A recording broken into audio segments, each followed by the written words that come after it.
has come, and with it, the shadows.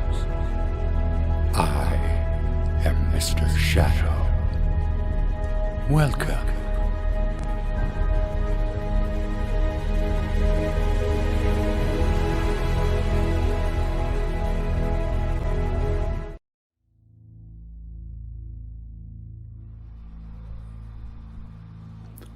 The Lurking Fear, Part 2. A Passer in the Storm. For days after that hideous experience in the forest-swathed mansion, I lay nervously exhausted in my hotel room at Lefferts Corners. I do not remember exactly how I managed to reach the motor car, start it, and slip unobserved back to the village, for I retained no distinct impression, save of wild-armed titan trees, demonic mutterings of thunder, and Chironian shadows athwart the low mounds that dotted and streaked the region. As I shivered and brooded on the casting of that brain-blasting shadow, I knew that I had at last pried out one of Earth's supreme horrors, one of those nameless blights of outer voids, whose faint demon scratchings we sometimes hear at the furthest rim of space, yet from which our own finite vision has given us a merciful immunity. The shadow I had seen, I hardly dared to analyze or identify. Something had lain between me and the window that night, but I shuddered whenever I could not cast off the instinct to classify it. If it had only snarled or bayed or laughed tinkeringly, even that would have relieved the abysmal hideousness. But it was so silent. It had rested a heavy arm or foreleg on my chest. Obviously, it was organic, or had once been organic. John Martense, whose room I had invaded, was buried in the graveyard near the mansion. I must find Bennett and Toby if they lived. Why had it picked them and left me for the last? Drowsiness is so stifling, and dreams are so horrible.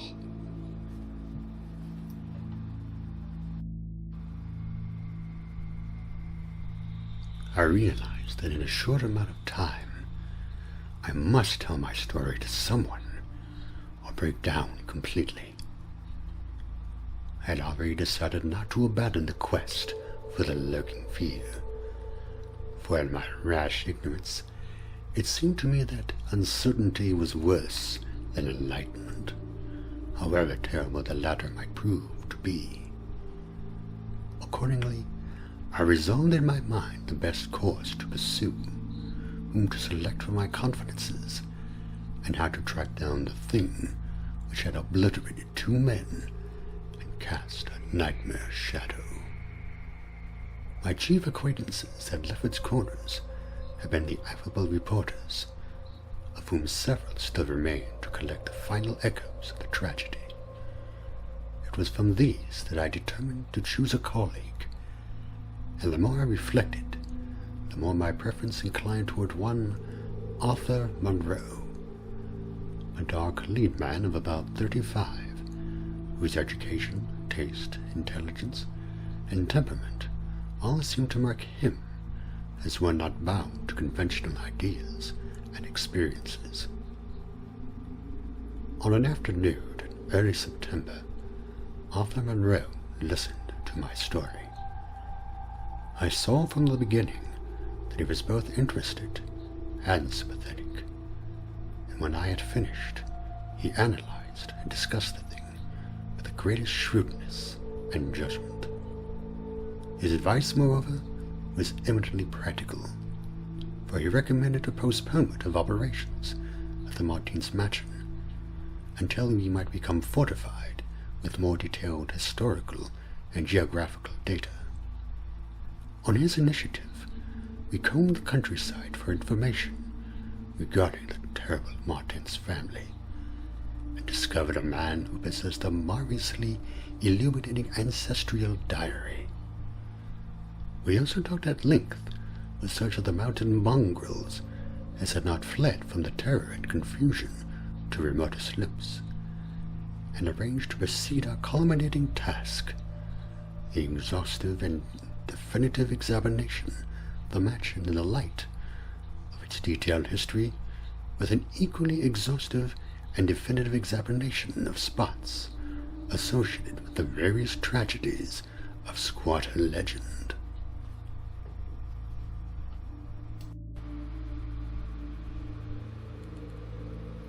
The results of this examination were not at first very enlightening, though our tabulation of them seemed to reveal a fairly significant trend, namely, that the number of reported horrors was by far the greatest in areas either comparatively near the avoided house or connected with it by stretches of the morbidly overnourished forest. There were, it is true, exceptions. Indeed, the horror which had caught the world's ear had happened in a treeless space remote alike from the mansion and from any connecting woods.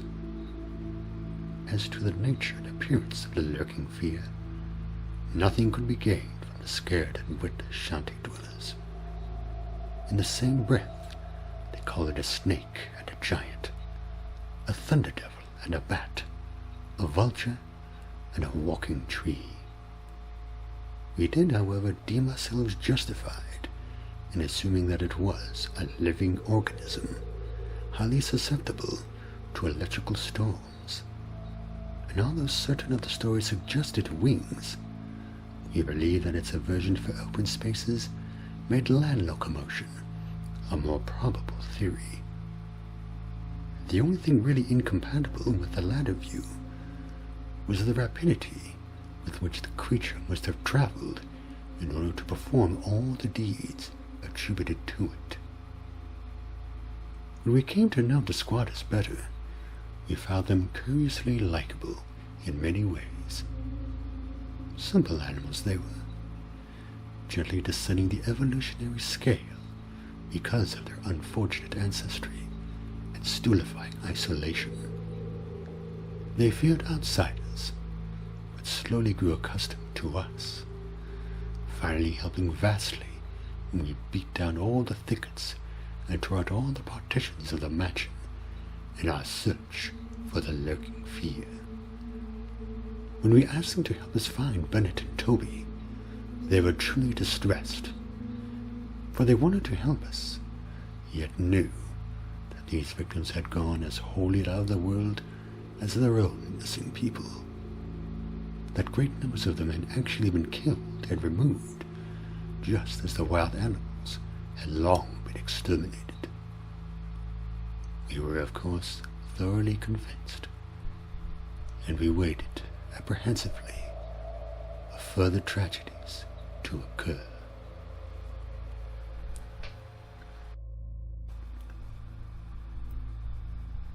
By the middle of October, we were puzzled by a lack of progress. Owing to the clear nights, no demonic aggressions had taken place, and the completeness of our vain searches of house and country almost drove us to regard the lurking fear as a non-material agency. We feared that the cold weather would come on and halt our explorations, for all agreed that the demon was generally quiet in winter. Thus there was a kind of haste and desperation in our last daylight canvass of the horror-visited hamlet, a hamlet now deserted because of the squatters' fears. The ill-fated squatter hamlet had borne no name, but had long stood in a sheltered, though treeless cleft between two elevations, called respectively Cone Mountain and Maple Hill. It was closer to Maple Hill than to Cone Mountain, some of the crude bones indeed being dugouts on the side of the former eminence. Geographically, It lay about 2 miles northwest of the base of Tempest Mountain, and 3 miles from the Oakgood Mansion. Of the distance between the hamlet and the mansion, fully 2 miles and a quarter on the hamlet's side was entirely open country, the plain being of fairly level character, save for some of the low snake-like mounds, and having as vegetation only grass and scattered weeds. Considering this topography, we had finally concluded that the demon must have come by way of Cone Mountain, a wooded southern prolongation of which ran to within a short distance of the western spur of Tempest Mountain. The upheaval of ground we traced conclusively to a landslide from Maple Hill, a tall, lone-splintered tree on whose side had been the striking point of the thunderbolt which summoned the fiend.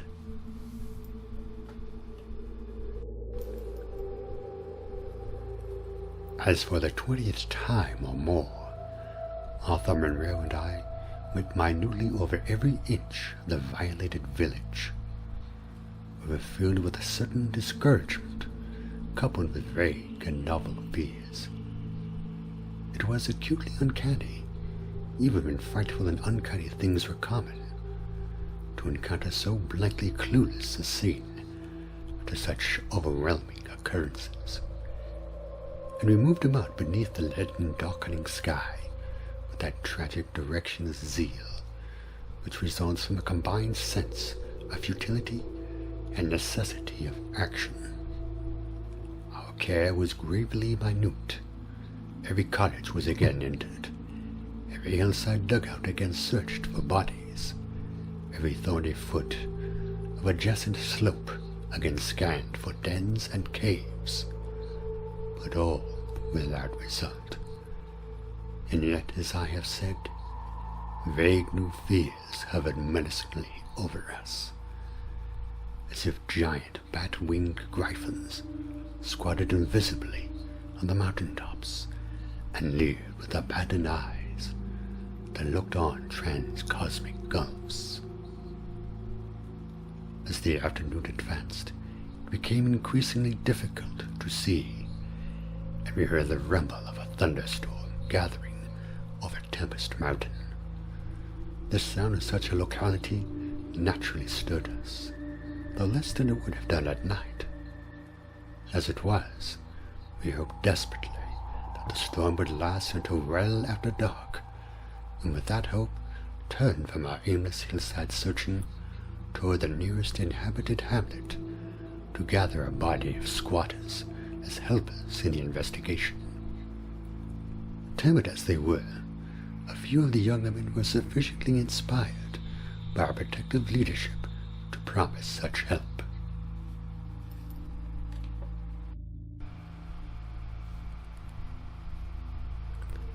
We had hardly more than turned, however, when there descended such a blinding sheet of torrential rain that shelter became imperative. The extreme, almost nocturnal darkness of the sky caused us to stumble sadly, but guided by the frequent flashes of lightning and by our minute knowledge of the hamlet, we soon reached the least porous cabin of the lot, a combination of logs and boards, whose still existing door and single tiny window both faced Maple Hill.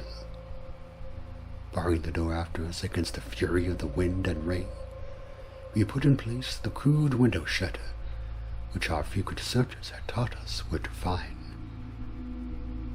It was dismal sitting there on rickety boxes in the peachy darkness, but we smoked pipes and occasionally flashed our pocket lamps about.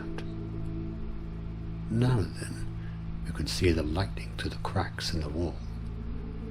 The afternoon was so incredibly dark that each flash was extremely vivid. The stormy vigil reminded me shudderingly of my ghastly night on Tempest Mountain. My mind turned to that odd question which had come to reoccurring ever since the nightmare thing had happened. And again I wondered why the demon, approaching the three watchers, either from the window or the interior, had begun with men on each side, and left the middleman till the last, when the titan fireball had scared it away. Why had it not taken its victims in natural order, with myself second, from whichever direction it had approached?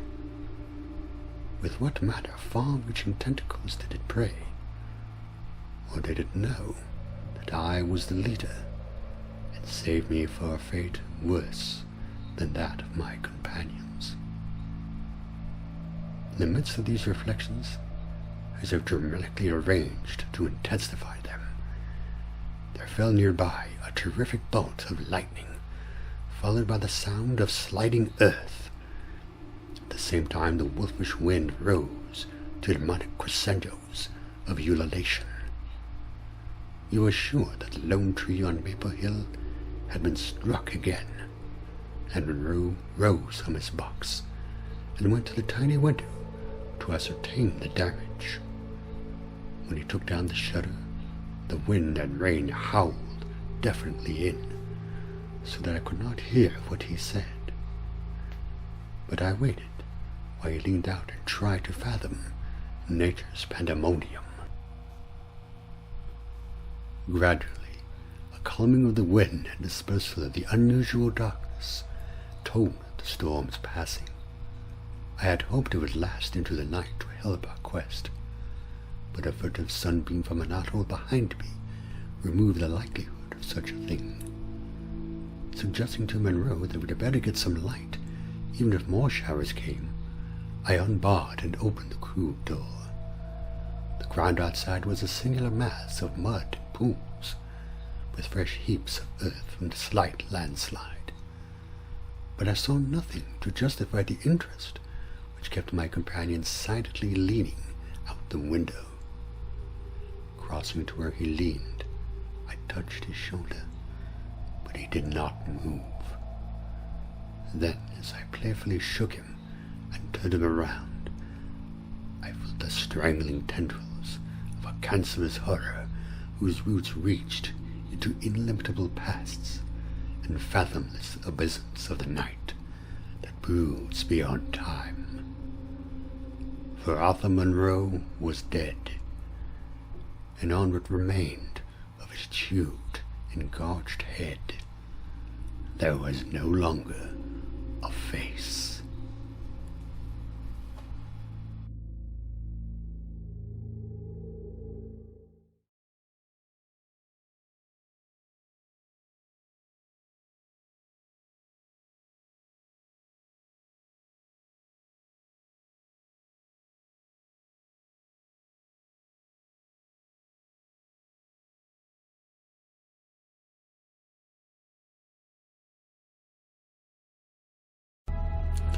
And so ends another tale.